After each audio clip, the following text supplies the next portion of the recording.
ஒரு பூமாலை மாதிரி நம்ம எல்லாம் சேர்ந்து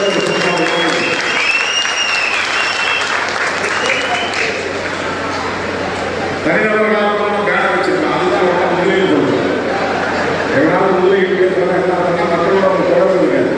பேனர் கட்ட வச்சுமா யூடியூப் வந்து பேசிட்டு இருக்கான். அவன் ஆரம்பிங்க. என்ன செய்தி, என்ன அரசியல்,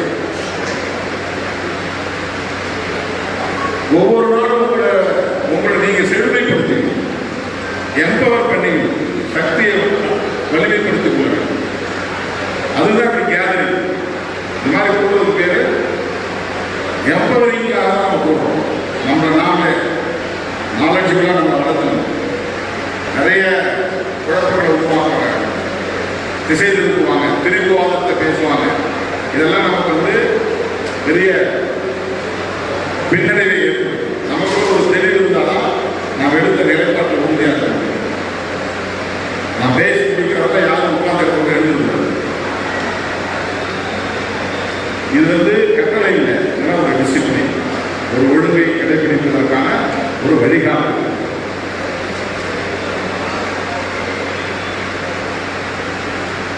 அக்டோபர் 2ஆம் தேதி நடைபெறவுள்ள மது மற்றும் போதைப்பொருள் ஒழிப்பு மகளிர் மாநாட்டை ஒட்டி வேலூரில் நடைபெற்றுக் கொண்டிருக்கிற மண்டல செயற்குழு கூட்டத்தை முன்னின்று ஒருங்கிணைத்து வழிநடத்திக் கொண்டிருக்கிற கட்சியின் தலைமை செயலாளர்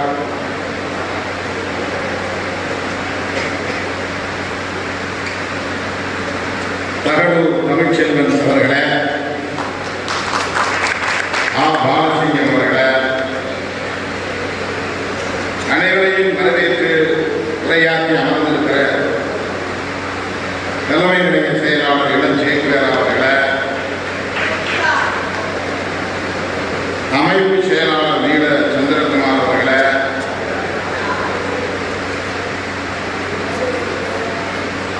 நம்மிடையே சிறப்புரையாற்றி அமர்ந்திருக்கிற பொறுப்பாளர்கள் இளஞ்சேக்குவரா, அரக்கோணம் கௌதமன், செங்கை தமிழரசன், சர்தாஷ் பேகம் ஆகிய தோழர்கள், கிழக்கு மாவட்ட செயலாளர் கோட்டை என்கிற கோவிந்தன் அவர்களே, மேற்கு மாவட்ட செயலாளர் வழக்கறிஞர் மா சுதாகர் அவர்களே, மாநகர மாவட்ட செயலாளர் வேலூர் பிலிப் அவர்களே, ராணிப்பேட்டை கிழக்கு, மையம் தெற்கு ஆகிய மாவட்டங்களுக்கான நேரடி பொறுப்பாளர்கள் தயார் எப்போடியன் அவர்களே, வழக்கறிஞர் தகுமாறன் அவர்களே, பி அன்புக்கரசி அவர்களே, என் உயிரின் உயிரான விடுதலை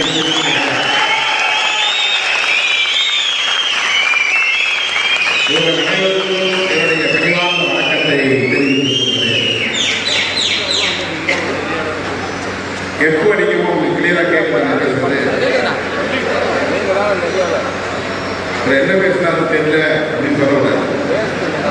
1 மணி நேரம் பேசினது என்ன பேசினாலே தெரியல, ஒரே எப்போ அடிச்சது அப்படின்னு கம்ப்ளைண்ட் பண்ணுறாங்க. இதெல்லாம் வர்றதுக்கு முன்னாடி போட்டு பார்த்து எப்படி இருக்கு சவுண்ட் சிஸ்டம் அப்படின்னா நீங்கள் செக் பண்ணி அரங்க அப்படி இருந்தாலுமே சில மைக்கெல்லாம் ஆஃப் பண்ணி அதுக்கு இந்த மாதிரி அட்ஜஸ்ட் பண்ணணும். சில ஸ்பீக்கர் எல்லா ஸ்பீக்கரும் ஒரே நேரத்தில் ரொம்ப அதிகமாக ஆகிப்போம். அறுவை தோழர்களே, 11ஆம் தேதி விழுப்புரத்தில் நடைபெற்றது. 12ஆம் தேதி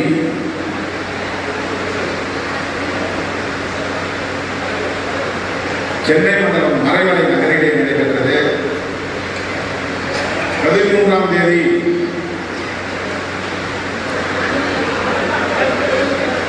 வேலூரில் நடைபெறுவதாக இருந்தது. அதுதான் இன்றைக்கு தள்ளி வைக்கப்பெற்று பெரியார் பிறந்த நாளில் நடைபெற்றுக் கொண்டிருக்கிறது. 15ஆம் தேதி திருவாரூரில் நடைபெற்றது.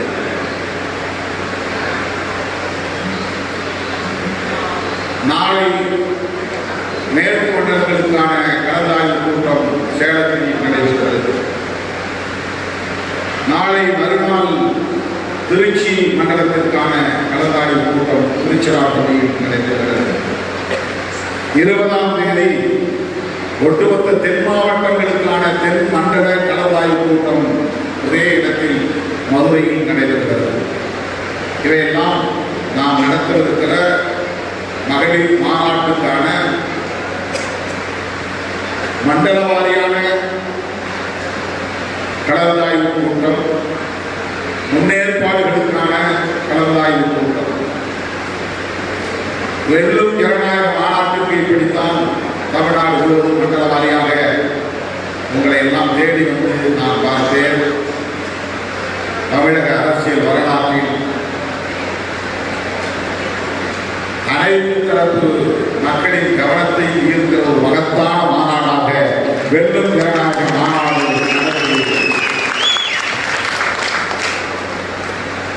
இதெல்லாம் பார்த்து பொறுத்துக் கொள்ள முடியாமல் வைத்திருச்சில் தான் பல பேர் இப்போது வாய்ப்பு பற்றி பேசி திரிகிறார்கள். அந்த மாநாட்டுக்கு பிறகு இப்படி ஒரு மாநாடு நடத்த வேண்டும் என்று நாம் நினைத்து கூட பார்க்கவில்லை.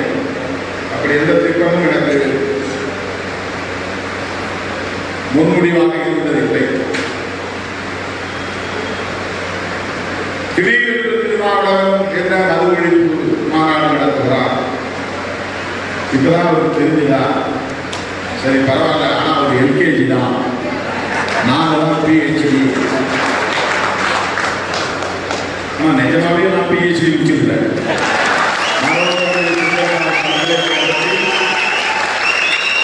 உண்மையிலேயே நான் பிஹெச்டி முடிச்சிருக்கிறேன், டாக்டரேட் வாங்கியிருக்கிறேன். இதுக்கு முன்னால் இருந்த கவர்னர் கையால் வாங்கியிருக்கிறேன்.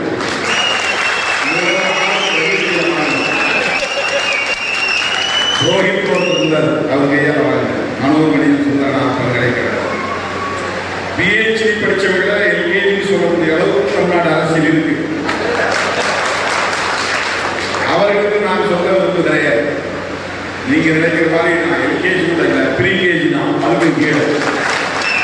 ஏன்னா நான் இன்னும் நிறைய கற்றுக்கொள்ள விரும்புகிறேன், கற்றுக்கொண்டே இருக்கிறேன். மக்களவர்கள் களத்தில் இருந்து கற்றுக்கொண்டே இருக்கிறேன்.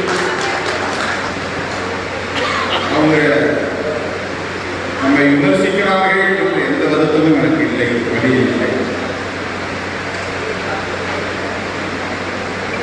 ஆதரித்தோ எதிர்ப்போ, எதிர்த்துதான் பல பேர் பேசுறாங்க. ஆனால் தமிழ்நாடே பேசிக் கொண்டிருக்கிறது விடுதலை சிறுத்தைகள் மாநாடு. உங்களை எல்லாம் இப்படி பேச வைத்ததே விடுதலை சிறுத்தைகளின் வெற்றி.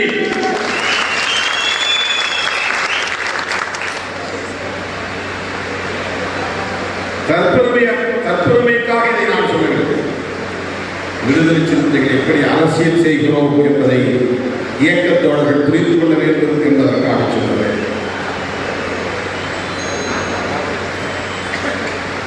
நாம் ஏற்கனவே 2015 மது ஒழிப்பு மகளிர் மாநாட்டை திருச்சிராப்பள்ளியில் நடத்தியிருக்கிறோம். இதே மகளிர் சார்பாக. அப்ப யார் இதை பற்றி பெரிதாக பேசுறது? அவர்கள் நம்மை அப்போதெல்லாம் கவனிக்கிற நிலையில் இல்லை. கவனித்திருந்தாலும் பேசுகிற தேவை இடவில்லை. வாய்ப்பு கிடைக்கிற எல்லா களங்களிலும் மதுவை ஒழிக்க வேண்டும் என்கிற கருத்தை திருமண நிகழ்வுகளில் கூட நான் வலியுறுத்தி பேசியிருக்கிறேன். அதனால் ஏற்படுகிற பாதிப்பை விரிவாக விளக்கி பல நிகழ்வுகளில் பேசியிருக்கிறேன்.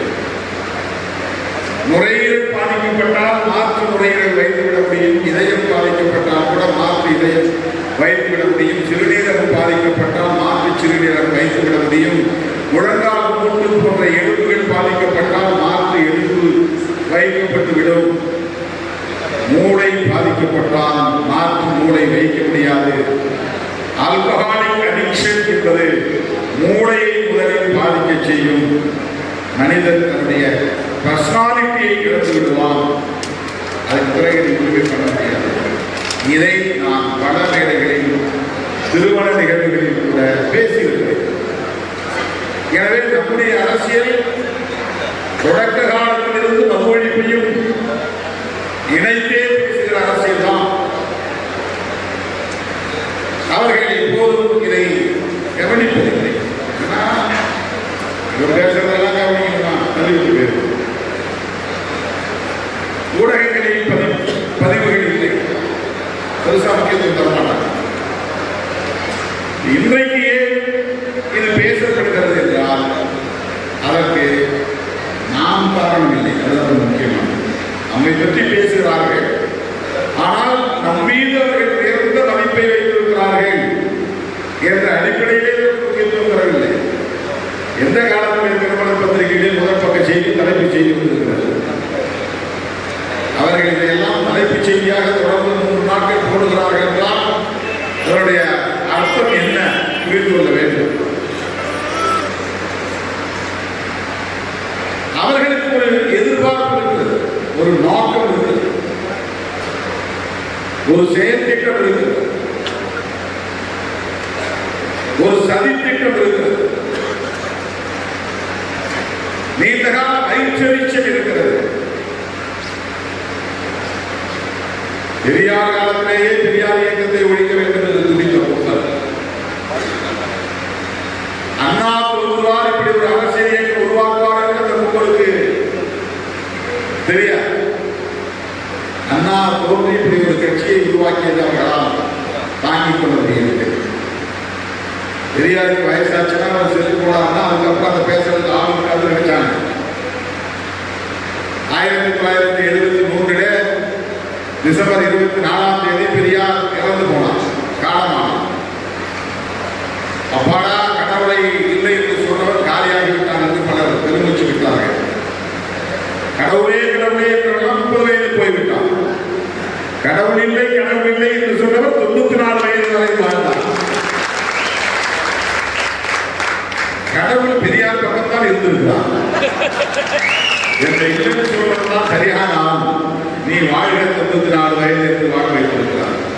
94 வயசுல வாழ்ந்தார்.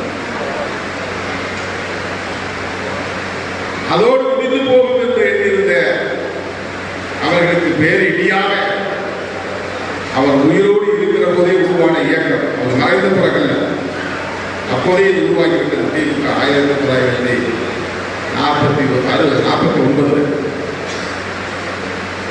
67 ஆட்சி.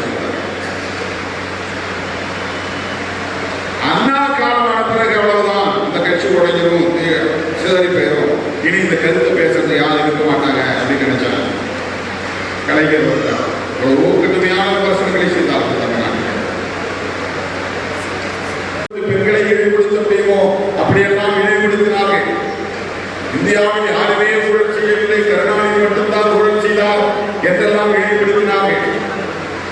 மதுவிலக்கை அங்கீகாரம் ரத்து செய்தார், ஜெயலலிதா ரத்து செய்தார், மதுக்கடைகளை திறந்து வைத்தார்கள். எம்ஜிஆர் காலத்தில் சாராயங்களை வீதிக்கு வீதி இருந்துச்சு. ஒருவர் கூட இன்றைக்கு கூட எந்த வேலையிலும் எம்ஜிஆரை சாராய கடைகளை திறந்தார் எம்ஜிஆர் என்று யாரும் விமர்சிக்க மாட்டாங்க. யூடியூப் சேனல் யாரும் விமர்சிக்க மாட்டாங்க. அப்ப எப்படின்னாக்க ஆப்ஷன் கொடுக்குவாங்க ஏலத்துக்கு. மொத்தத்தில் ஒரு அமௌண்ட் அரசாங்கத்தை கட்டிட்டு அதுக்கு பிறகு அவங்க எத்தனை கடை வேணாலும் திறந்துக்கலாம், எந்த வீதியில் வேணாலும் திறந்துக்கலாம், எவ்வளவு லாபம் வேணாலும் எடுத்துக்கலாம். அது சாராய கடை எல்லா கிராமங்களிலும் இருந்துச்சு. யாராவது இன்னைக்கு அதை பற்றி பேசுவார்களா? பேச மாட்டாங்க. ஜெயலலிதாவுடைய அவரால் டாஸ்மாக் உருவானது, இது ஸ்ட்ரீம் லைன் ஆனது. டாஸ்மாக்னா நம்ம தம்பிங்க வேலை செய்ய டாஸ்மார்க், டாஸ்மார்க் இல்லை, TASMAC TASMAC, Tamil Nadu state marketing corporation. Tamil Nadu TA, ஸ்டேட்டுக்கு S, மார்க்கெட்டிங்க்கு MA, ரெண்டு சேர்ந்து வருவது, கார்பரேஷனுக்கு C. இந்த டாஸ்மாக் அப்படிங்கிற அப்ரிவேஷன் உருவாக்கியது, இந்த கார்பரேஷன் உருவாக்கியது ஜெயலலிதா அம்மா. ஜெயலலிதா இதுக்கு IAS அதிகாரிகள் போட்டாங்க. நீ IAS படிச்சு வந்தாலும் இங்கே சாராயத்தை வைக்கணும், உனக்கு அந்த போஸ்டிங் போட்டாங்க. இதை மார்க்கெட் பண்ணி வருஷத்துக்கு வருஷம் இதை வந்து பெருக்கிக்கிட்டே போகணும், கூடுதல் இன்கம் காட்டணும். ஒரு 2 லட்சம் கோடிக்கு வியாபாரம் ஆனால் 40,000 கோடி இன்கம் வரும், லாபம் வரும்னு சொல்றாங்க. 2,00,000 கோடிக்கு மேல இந்த மது வியாபாரம் ஆனாதான் 40,000 கோடி அளவுக்கு வருமானம் வரும், அரசுக்கு லாபம் கிடைக்கும். நமக்கு அந்த கணக்கெல்லாம் தெரியாது. லாபம் மட்டுமே 45,000 கோடி.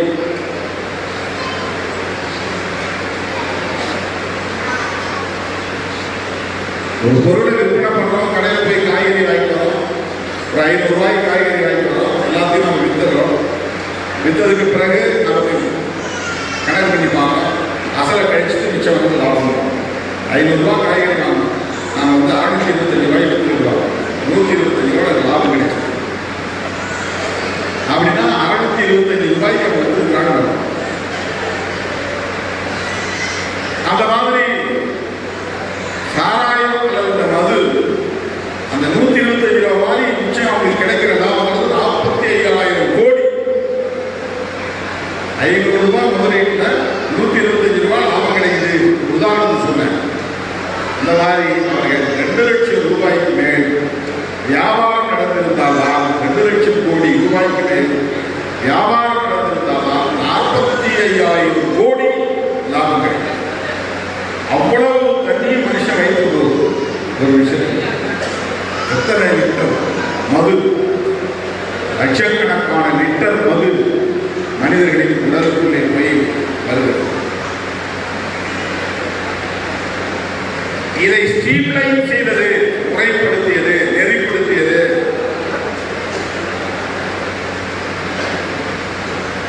மதுக்கடைகள் அரசாங்கம் திறந்துடும். பார் வந்து தனியார் கொடுத்தாங்க. பார் போய் உட்கார்ந்து குடிக்கிறாங்க, அதுக்கு டெண்டர் தனியாக கொடுத்தாங்க, ஒவ்வொரு கடையாக சேர்த்து. இப்படி ஒரு முறைப்படுத்துதல் நடவடிக்கை அதிமுக ரெண்டு கட்சிக்கு பொறுப்பு பேசுறவங்க இருக்கிறாங்க. தமிழ்நாட்டில் மட்டுமல்ல, இந்தியாவில் இது நடக்கிறது. அங்க எந்த மாதிரி சிஸ்டம் வச்சுக்காங்க தெரியல. டாஸ்மாக் இருக்கிற மாதிரி ஆந்திராவில் ஏதாவது கார்பரேஷன் இருக்கான்னு தெரியல, கேரளாவில் கவர்மெண்ட் கார்பரேஷன் இருக்கா தெரியல. ஆனால் வியாபாரம் நடக்குது. தெலுங்கானாவில் நடக்குது. குஜராத், பீகார் 2 ஸ்டேட்ல தான் மது விலக்கு. மது விலக்குனா ப்ரொஹிபிஷன், அரசாங்கத்தை விற்கக்கூடாதுன்னு கருத்துக்கிறாங்க. மிசோரத்தில் வந்து 2015 இருக்கு. அந்த 2016 2017 அது ரத்து பண்ணிட்டு டையூடாமன் யூனியன் டெரிட்டரி அங்க நடைமுறை இருக்கிறதா சொல்றாங்க. மற்ற எல்லா மாநிலங்களிலும் அரசாங்கத்தை, மாநில அரசுகளே மது வியாபாரம் செய்யும். ஏன் இது வந்து தமிழ்நாடு ஸ்டேட் சொல்லாம டெல்லி கவர்மெண்ட் சொல்றாரு? ஏதாவது குறை சொல்லணும், குறை சொல்லணும். நான் இந்த மாநாட்டை அறிவிப்பதற்கு கள்ளக்குறிச்சி சாவுகள் முக்கியமான காரணம். அது எல்லா கூட்டத்திலையும் விளங்கி சொல்லிட்டேன். யாரும் நம்ம பேச்சு கேட்கறதுல, அதனால உங்களுக்கு தெரியும். திடீர்னு அறிவிச்சாரு, திமுக மிரட்டுறதுக்காக அறிவிச்சாரு. சிலரு நம்மளை பிடிக்காதவங்க திமுகவை மிரட்டுறாங்க. திமுகவை பிடிக்காத திருமாவளவனை மிரட்டுறாரு ஸ்டாலின் அப்படின்னு.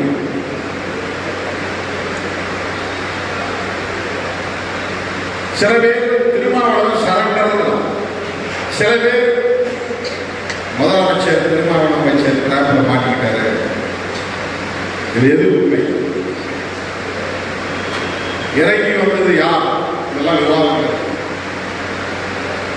ரொம்ப யதார்த்தமா நம்ம இந்த பதிவு அறிவிச்சோம். அதனால வழக்கமா முக்கியமான மாநாட்டு நடத்தலாம், உயர்நிலைக்கு ஒரு கூட்டி ஒரு கருத்து கேட்போம், அவங்க சொல்றதை வச்சு பண்ணலாம் கேட்போம், சரிமாக நம்ம அதை அனௌன்ஸ் பண்ணுவோம், அமைச்சலாம். அதான் நடக்கும். வெள்ளி ஜனநாயக மாநாட்டம் அப்படிதான் நம்ம நடத்தணும்.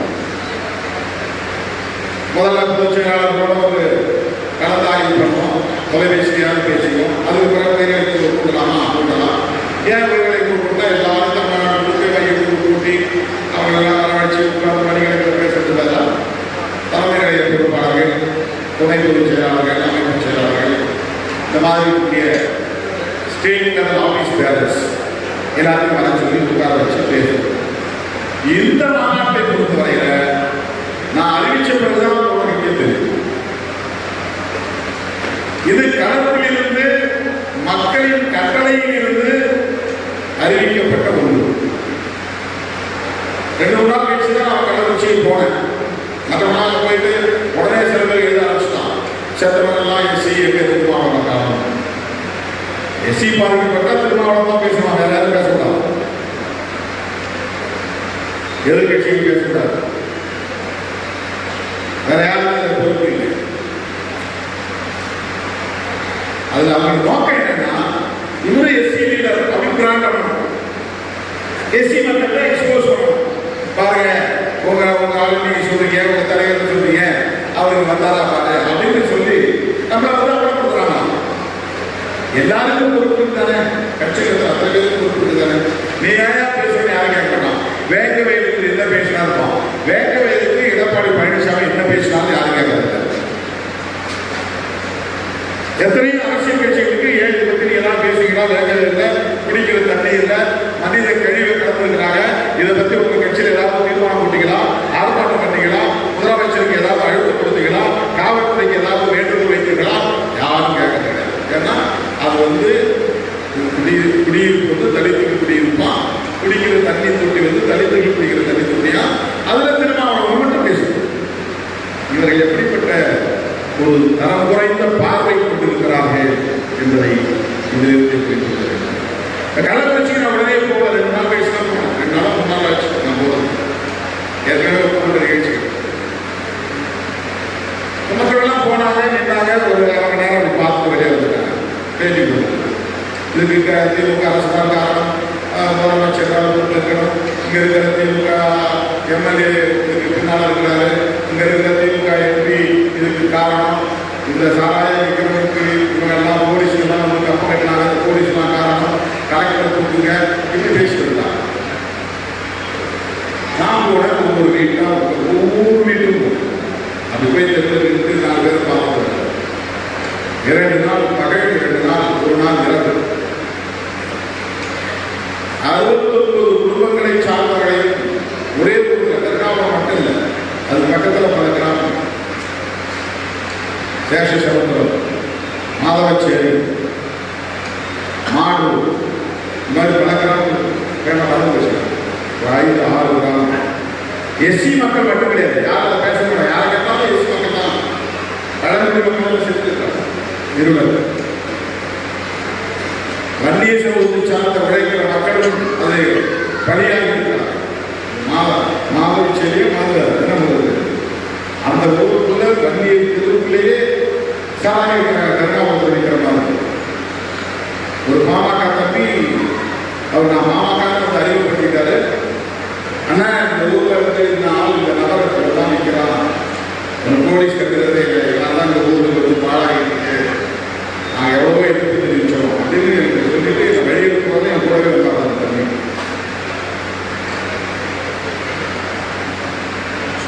ஆனா இறந்து போனது 69 பேரும் தலித் ஆதிதிராவிடம், அது திருமாவளவன் மட்டும் தான் இருக்குது, அவங்க மட்டும் தான் பேசும்.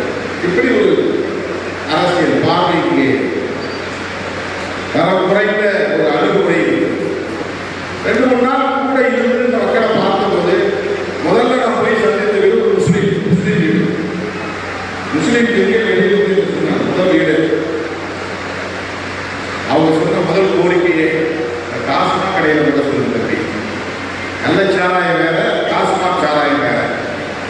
கள்ளச்சாராயம் பாக்கெட்டில் வந்து காலையில் 5 மணிக்கு வந்து நிற்கிறான், அதுல மெத்தைல் ஆல்கஹால் கலந்து, மெத்தனால் அப்படிங்கிற ஆல்கஹால் கலந்து.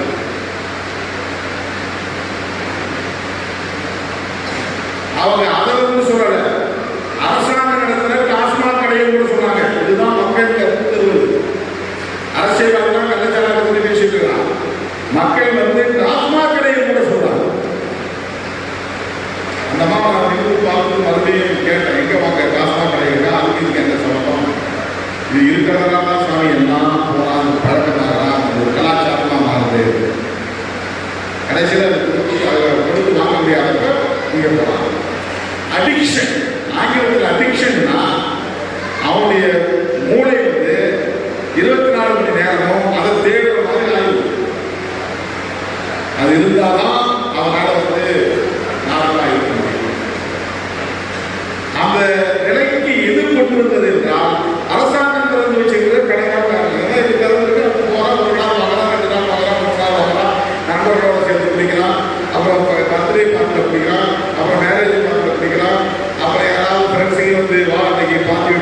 அழைச்சி போய் வாங்கி கொடுக்குறான்.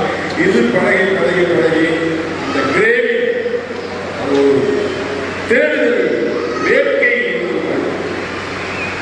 அதுக்கு பிறகு ரொம்ப மலிவான கடையில் கிடைக்கிறதுக்குள்ள போகலாம். எனக்கு காசு கிடையாது.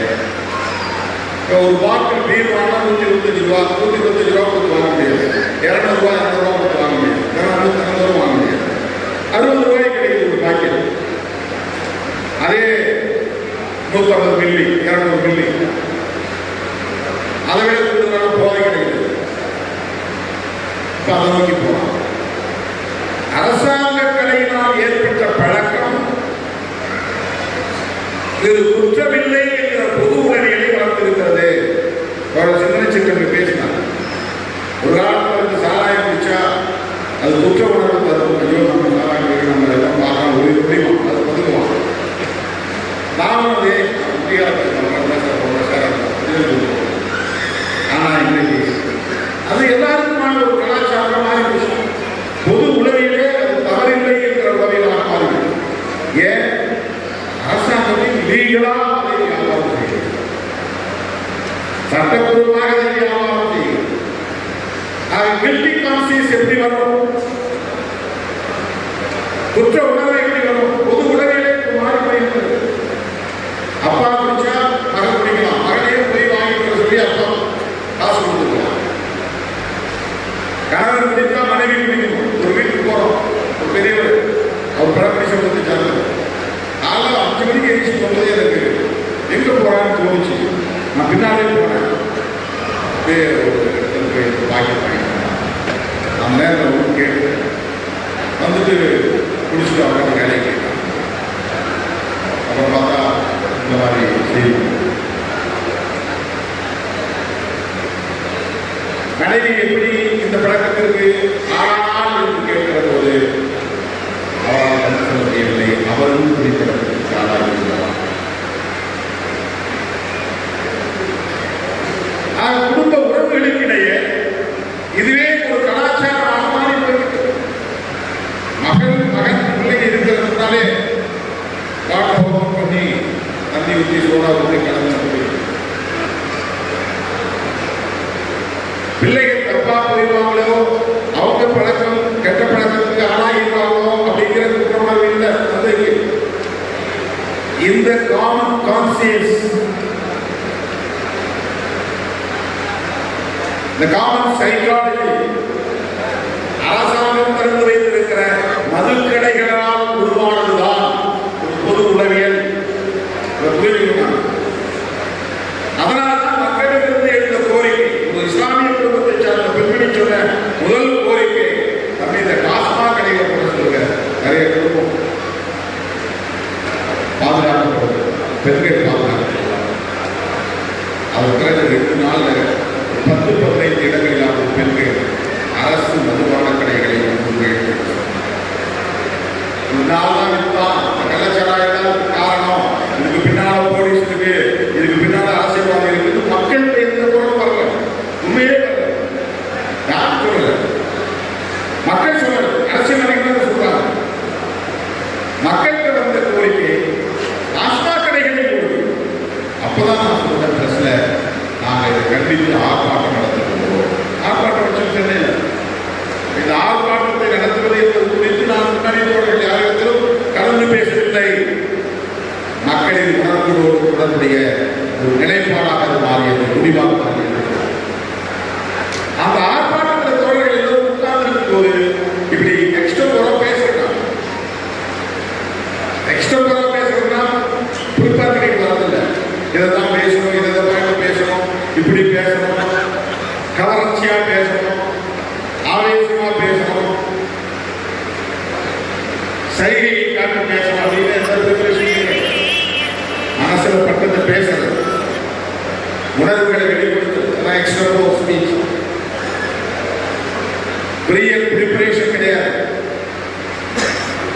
பெரும்பாலும் அப்படிதான் 99% பேசுறது. வள்ளுவர் கோட்டத்தில் நடைபெற்ற ஆர்ப்பாட்டத்தில் நான் பேசுகிற போதே தன்னியல்பாக நான் முன்மொழிந்ததுதான் செப்டம்பர் 17 அன்று பெரியார் பிறந்த நாள் அன்று கள்ளக்குறிச்சி மகளிர் மாநாடு நடைபெறும் என்று நான் அறிவித்தேன். மது ஒழிப்பு மகளிர் மாநாடு. இதெல்லாம் நான் பல முறைகளுக்கு சொல்லிட்டேன். ஆனால் அந்த யூடியூப்ல போய் உட்கார்றாங்க, அது திடீர்னு மாநாடு நடத்துறாரு. இவர் இப்படி காய் நகர்த்தாரு, அது இப்படி போயிடுச்சு. இவருக்கு வந்து அந்தர் பல்கி அடிச்சிட்டாரு. நீ என்ன எதிர்பார்த்த, நான் என்ன செஞ்சேன், உனக்கு எப்படி அது தோணுது, நான் எப்படி இதெல்லாம் விவரிக்கிறேன். நீ எதிர்பார்ப்பையெல்லாம் செய்வதற்கு நான், நீ எதிர்பார்ப்பதையெல்லாம் செய்வதற்காக நான் களத்தில் நிற்கிறேன். உன்னுடைய எதிர்பார்ப்புகளை நிறைவேற்றிக் கொள்வதற்கு என்னை ஆளுடைய ஆட்டத்தை ஒரு காயாய் பகடைக்காயாய் பயன்படுத்த நீங்கள் நினைத்தால் அதற்கு நான் எப்படி இடம் கொடுக்க முடியும்? நான் என்னுடைய நிலைப்பாடுகளில் இருந்து நான் இயல்பாக மக்களுடைய உறவுகளில் இருந்து இயங்குகிறேன். அது மேல எக்ஸ்பிளனேஷன் இதெல்லாம் நான் யாருக்காக சொல்றேன், நீங்க புரிஞ்சுக்கணும், நீங்க புரிந்து கொள்ள வேண்டும். உயிரின் உயிரான விடுதலை சிறுத்தைகள் ஒரு தெளிவு பெற வேண்டும். இந்த டிசிஷன் எடுப்பதற்கான பின்னணியில் தான், ஹிஸ்டாரிக்கல் பேக்ரவுண்ட் தான். கள்ளச்சாராய சாவுகள் மக்களை சந்தித்து அவர்கள் உணர்வுகளை புரிந்து கொண்டு 10ஆம் தேதி செய்தியாளர்கள் சந்திப்பில் நீங்க கவனிச்சு அந்த பேட்டி 45 நிமிட பேட்டி 17வது நிமிடம் அல்லது 18வது நிமிடத்திலிருந்து அவங்க கேட்கிற கேள்விக்கு இன்ட்ராக்ஷன்ஸ் நான் பதில் சொல்லுவேன். பார்த்தீங்கன்னா அப்புறம் அவர் செய்தியை வந்து ரொம்ப தன்னியல்பா சொல்றேன், ரொம்ப தன்னியல்பா. அது எனக்குள்ள இருக்கிற ஒரு நேச்சர். அதாவது எந்த ப்ரிப்பரேஷனும் இல்லாம, கிரிமினல் இன்டென்ஷன் இல்லாம, நோக்கம் இல்லாம, உள்நோக்கம் இல்லாம, ஒரு தீய நோக்கம் இல்லாம, ஒரு கால்குலேட்டிவ் மைண்ட் செட், ஒரு கணக்கு போட்டு இப்படி பேசினா இது வரும், இப்படி பேசினா இது வரும், இந்த மாதிரி ஒரு வார்த்தை போட்டு ஒரு குழப்பத்தை உருவாக்கலாம், அப்படிலாம் கணக்கு போட்டுலாம் பேசுறேன். தன்னியல்பா என்ன சொல்றேன்னா, ரொம்ப முக்கியமான ஒரு விஷயம், ரொம்ப முக்கியமான ஒரு விஷயம் நீங்க புரிஞ்சுங்க. ரொம்ப ரொம்ப முக்கியமான ஒரு விஷயம் சொன்னேன். என்ன சொன்னா, மதுவிலக்கு கொள்கையில் திமுகவுக்கும் உடன்பாடு இருக்கிறது. 2014 சட்டப்பேரவை தேர்தல் அறிக்கையில் அவர்கள் அதை பதிவு செய்திருக்கிறார்கள். அதே போல மதுவிலக்கில் அதிமுகவுக்கும் எதிரான நிலை இல்லை, உடன்பாடு இருக்கிறது. மதுவிலக்கில் இடதுசாரிகளுக்கு உடன்பாடு இருக்கிறது. மதுவிலக்கில் விடுதலை சிறுத்தைகளுக்கு உடன்பாடு இருக்கிறது. சொல்லப்போனால் தமிழ்நாட்டில் உள்ள எல்லா கட்சிகளும் மதுவிலக்கை வரவேற்கிறார்கள், மது வேண்டாம் என்கிறார்கள். அப்புறம் என்ன சிக்கல், ஏன் மதுக்கடைகளை மூட முடியவில்லை? எல்லாரும் ஒரே நிலையில் தான் இருக்கிறோம். அப்புறம் ஏன் மதுக்கடைகள் திறந்திருக்கின்றன, ஏன் மூட முடியவில்லை? இந்த கேள்வி நான் எழுப்புகிறேன். இந்த கேள்வியை யாராவது பிரதிபலிக்கிறார்களா? திருமாவளவன் ஒரு கேள்வியை கேட்பதில் என்ன தவறு? அதில் உள்ள லாஜிக் என்ன? ஏன் பேச தயங்குகிறார்கள்? அது பேச டிஎம்கே இருக்கிற எஸ் ப்ரொஹிபிஷன் வேணும். ஏடிஎம்கே ஆமா மதுக்கடைகளை மூடணும். அதிமுக மதுக்கடைகளை மூடணும். பாட்டாளி மக்கள் கட்சி மதுக்கடைகளை மூடணும். பாரதிய ஜனதா கட்சி மதுக்கடைகளை மூடணும். கம்யூனிஸ்ட் கட்சிகள் மதுக்கடைகளை மூடணும். விடுதலை சிறுத்தைகள் கட்சி மதுக்கடைகளை மூடணும். எல்லாருமே மதுக்கடைகளை மூடணும். மதுக்கடைகள் திறந்திருக்கைய இதை மூடுவதற்கு என்ன தயக்கம்? இந்த கேள்வியை கேட்கிறது பத்திரிகையாளர் ஒரு கேள்வி கேட்கிறார். நீங்க எல்லாருக்கும் அழைப்பிடுறீங்கன்னா எல்லாருக்கும் தயக்கம் இருக்குன்னா யாருக்கும் தயக்கம் இருக்குன்னு கேட்டாங்க. இந்த அரசாங்கத்தின் திமுகவுக்கு தயக்கம் இருக்காங்க ஒரு கருத்து கேட்டாங்க. நான் சொன்னேன், தயக்கம் யாருக்கெல்லாம் இருக்கோ அவங்களுக்கு எல்லாருக்குமே தயக்கம் இருக்குங்கிறது தான் நான் வைக்கிறேன். எல்லாருக்குமே தயக்கம் இருக்கு. அதிமுகவும் மதுரை விளக்கம் தான் சொல்றாங்க. ஏன் அவங்க வரட்டுமே, இந்த மேடத்தில் பேசிட்டுமே. அடுத்த வார்த்தை நான் சொல்றேன், இதை எலெக்ஷனோட முடிச்சு போடாதீங்க.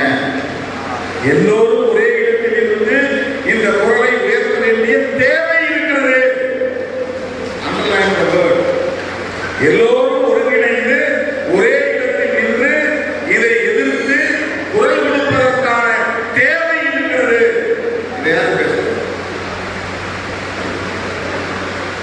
சும்மா அதிமுக அழைப்பிடுறாங்க அப்படின்னு மொட்டையான பேசலாம், சிரிக்கலாம், மற்ற விஷயங்கள் கற்றுக்கொள்ளலாம். இதெல்லாம் தவறு இருக்கிறது. ஏன் விடுதலை சிறுத்தைகளை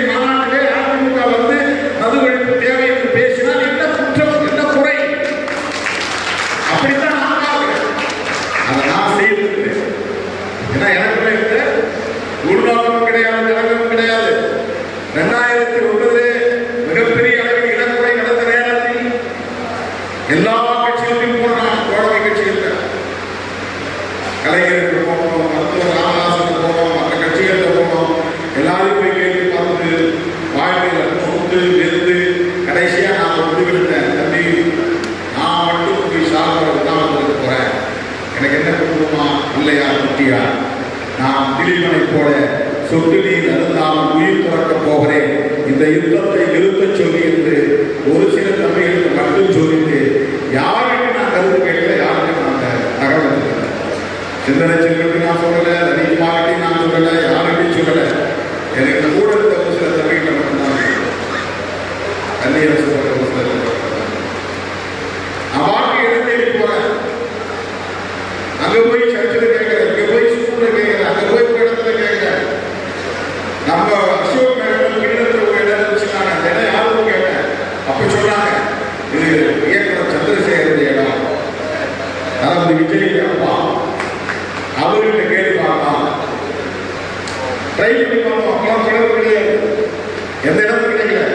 நான் வண்டி எடுத்து தாமரம் பக்கம் போனேன், அப்படியே போயிட்டே இருந்தேன். காட்டாங்குளத்துக்கு போய் பார்த்தா ஒரு பரந்த வெளி, இந்த இடம் சரியா இருக்கு. சிட்டிக்குள்ள உட்கார்ந்தா போலீஸ் ஒரு நேரத்தில் தூக்கிடுவான். தோழர்களை அழைத்து நான் இடத்துல உணவு போறேன், நான் வீட்டுக்கு போயிட்டு வர்றதுக்குள்ள திருமணி நாட்டுக்கு வந்துடுறேன், நீ ஒரு பந்தரம் போட்டு நேரே போட்டு போலீஸ் கேட்டாங்க, ஒன்று வந்துடுறேன். வேளச்சேரி போயிட்டு திருமணி நாட்டுக்கு வந்து விடியல் காலையில் உட்கார்ந்த சார்புரை உண்ணாவிலையாக போனார்கள். அப்போது விடுதலை சிறுத்தைகள் கட்சி திமுக கூட்டணியில் இருந்தது.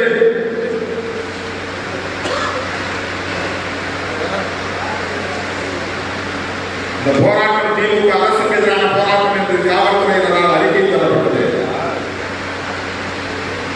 அன்றைக்கு உளவுத்துறை ஐஜியாக இருக்கிற காவல்துறை ஏன் இதெல்லாம் பண்றீங்க, வேண்டாம், சிஎம் தப்பா நினைக்கிறாரு சொன்னார். ஆசிரியர் வீரமணியவர்கள் வந்தார், என்ன நீங்க வந்து ஒரு போராளி தலைவர், நீங்க போய் அகிம்சை போராட்டத்தை உட்காருங்க, போராட்டத்தை கைவிடுங்க சொன்னார். அகிம்சைலாம் வேண்டாம், ஆர்ப்பாட்டத்தை எடுத்து வைத்தார் கலைஞர். தலைவர் சொல்ல சொன்னார், போராட்டம் வேண்டாம், முடிச்சிங்க, பார்க்கலாம். தலைவர் சொல்ல முடிவெடுத்த சாலை காப்பாற்ற ஒரு நாள், 2 நாள், 3 நாள் எல்லாம் பொங்கல் கொண்டாடி கொண்டிருந்தார்கள். இதெல்லாம் ஈழம், தமிழ் தேசியம், பிரபாகர் என்றெல்லாம் பேசக்கூடிய யாரும் இந்த இடத்திலிருந்து என்னோடு உட்கார்ந்து என்னை ஊக்கப்படுத்தவில்லை. சிலர் வந்தார்கள், போனார்கள், சிலர் வந்தார்கள், சில நிமிடங்கள் இருந்தார்கள், போனார்கள். என் உயிரின் மீதான விடுதலை சிறுத்தைகள் தான் எல்லோரும் இருந்தார்கள். என்ன ரிப்போர்ட் தெரியுமா? Police report. நான் டிஎம்கே அலைன்ஸில் இருக்கிற போதே இந்த போராட்டம் நடத்திய போது என்ன அறிக்கை பண்ணதென்றால், திருமாவளவன் சசிகலாவின் கணவர் எம்என் என்கிற என் நடராஜன் அவர்களோடு சேர்ந்து கொண்டு, பல நிர்வாகங்களோடு சேர்ந்து கொண்டு, அவர்களின் தூண்டுதலின் பேரில் இந்த ஆட்சியிலிருந்து ஜி.கே. மணி, கோகாமணி, கோகாமணி எங்க கட்சியிலிருந்து நான் 2 பேரும் சார்பரை உண்ணாவிரதம் உட்கார்ந்தா மிகப்பெரிய ஒரு தாக்கத்தை ஏற்படுத்தும். இந்திய அரசின் கவனத்தை ஈர்க்க முடியும். தமிழ்நாடு அரசுக்கும் ஒரு நெருக்கடியாக மாறும். இதெல்லாம் நம்ம பேசணும். இல்லை நம்மளால் மறுக்க முடியாது.